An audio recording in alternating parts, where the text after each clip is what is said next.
Hello बच्चों, parts of speech के topic में आज हम बात करेंगे कंजक्शंस, प्रीपोजिशंस एंड इंटरजेक्शन की। अभी तक हमने नाउन, प्रोनाउन, वर्ब, एडवर्ब और एडजेक्टिव के बारे में बात कर ली है।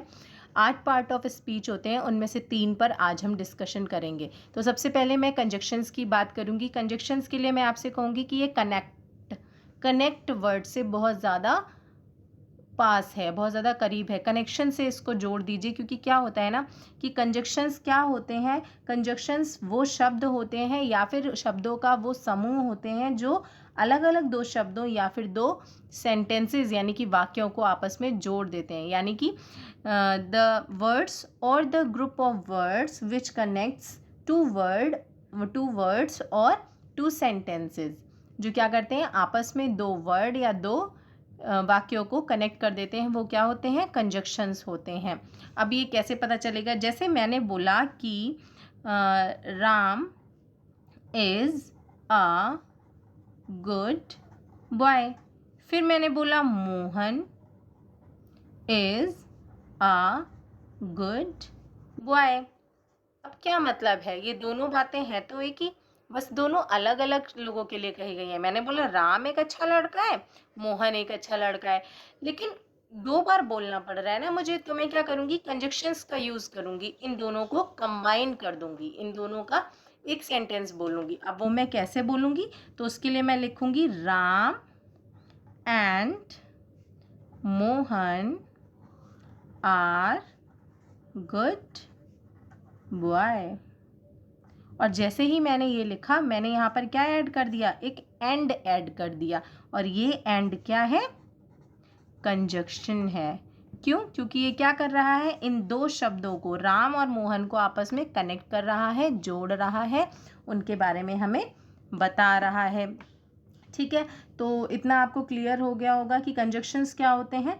कंजक्शंस जो होते हैं वो शब्दों और वाक्यों को आपस में जोड़ देते हैं। कंजक्शंस काफ़ी सारे एग्जाम्पल्स आप इसके देख सकते हैं, जैसे कि एंड, मैंने अभी आपको लेकर ही दिखाया है इसका example, but, as well as, and to,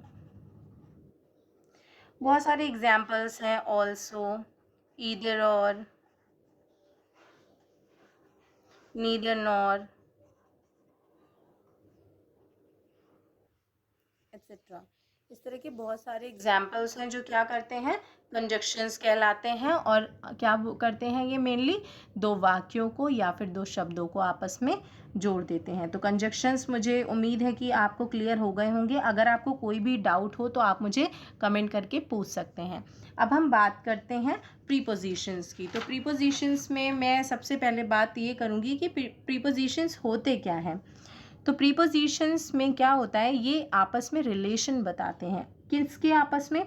शब्दों में या शब्द समूह में जो भी नाउन या प्रोनाउन होते हैं, उनका जो भी कुछ रिलेशन होता है सेंटेंस के दूसरे हिस्से से, उसके बीच में वही रिलेशन बताते हैं। मतलब प्रीपोजिशन शब्द या शब्द समूह कहलाते हैं, या तो वो सिंगल वर्ड होगा या फिर अ ग्रुप ऑफ वर्ड होगा प्रीपोजिशन।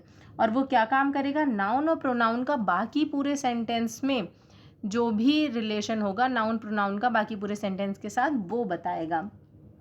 अब इसमें एक चीज़ थोड़ा सा ध्यान रखने की है, वो ये है कि मोस्टली मैंने इसलिए लगाया क्योंकि हर बार ऐसा नहीं होता है।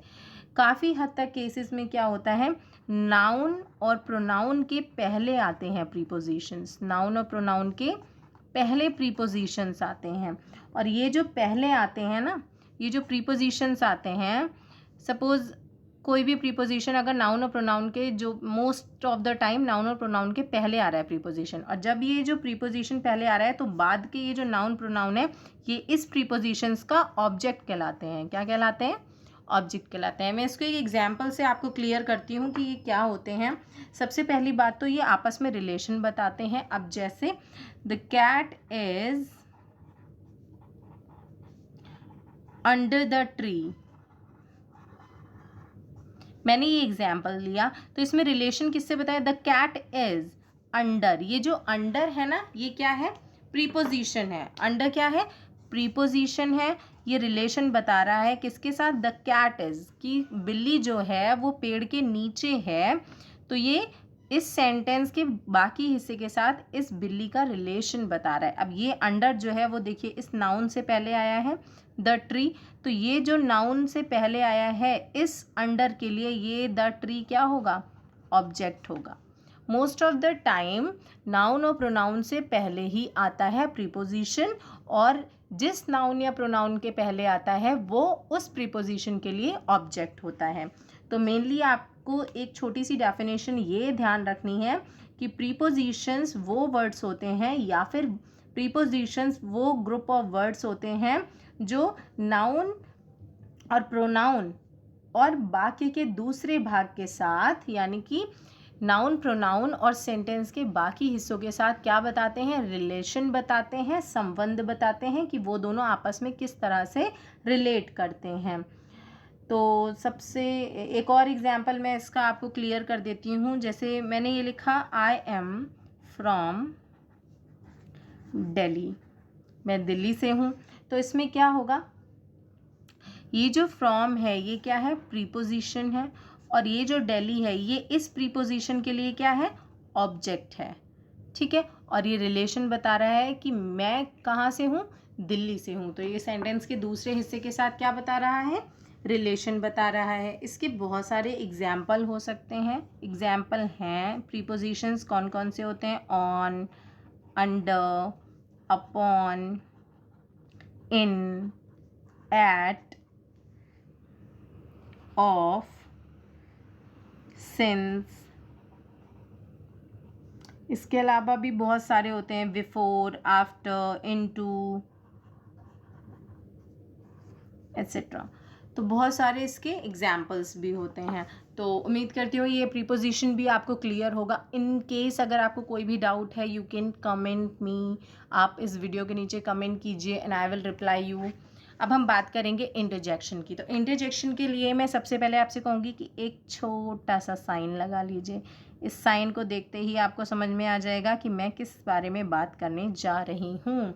ये है एक्सक्लेमेटरी साइन, हम इसे बहुत ज़्यादा सुनते आ रहे हैं। इंटरजेक्शन क्या होता है, इंटरजेक्शन सिर्फ हमारी फीलिंग्स, हमारे इमोशंस और हमारे एक्सप्रेशंस को शो करते हैं। जैसे अगर आप बहुत ज़्यादा खुश हैं तो आप क्या बोलेंगे, हुर्रा, एक्सक्लेमेटरी साइन लगा देंगे, है ना। खुशी में आप जॉय में है, या फिर इसमें बहुत सारी फीलिंग्स होती हैं। जैसे आपने बोला wow you are looking very pretty, ये जो वाव है ये क्या है, इंटरजेक्शन है। ये क्या कर रहा है, मेरी फीलिंग्स को शो कर रहा है कि मुझे बड़ा अच्छा सा फील हो रहा है तुमको देख के और तुम बहुत ज़्यादा सुंदर लग रही हो। इसके अलावा ग्रेट, हम लोग बोलते हैं ना, wow what a great work, यानी कि बड़ा अच्छा काम किया तुमने। तो ये सब क्या कर रहा है, हमारी फीलिंग्स को, हमारे इमोशंस को शो कर रहा है। ओ, ये सैड भी होता है। अगर मुझे कोई दुख हो रहा है, मैंने oh it's a very sad news, ये बहुत ही दुखद घटना है, ये बहुत ही दुखद समाचार है। तो मैंने क्या यूज़ किया, ओ यूज़ किया।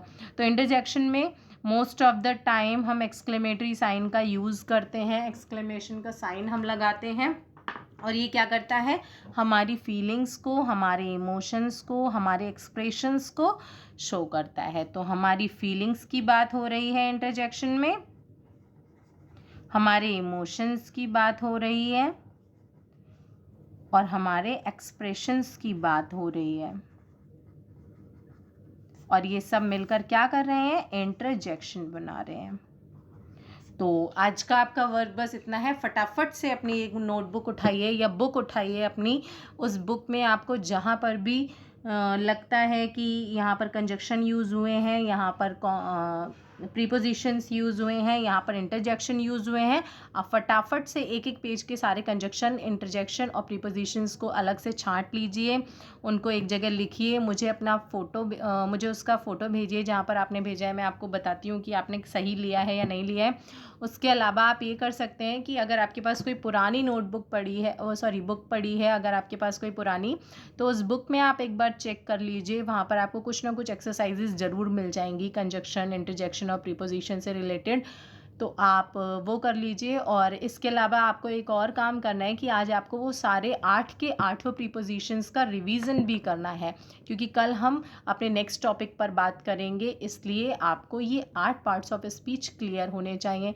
इन केस अगर आपको कोई भी दिक्कत है तो आप मेरे से पूछ सकते हैं।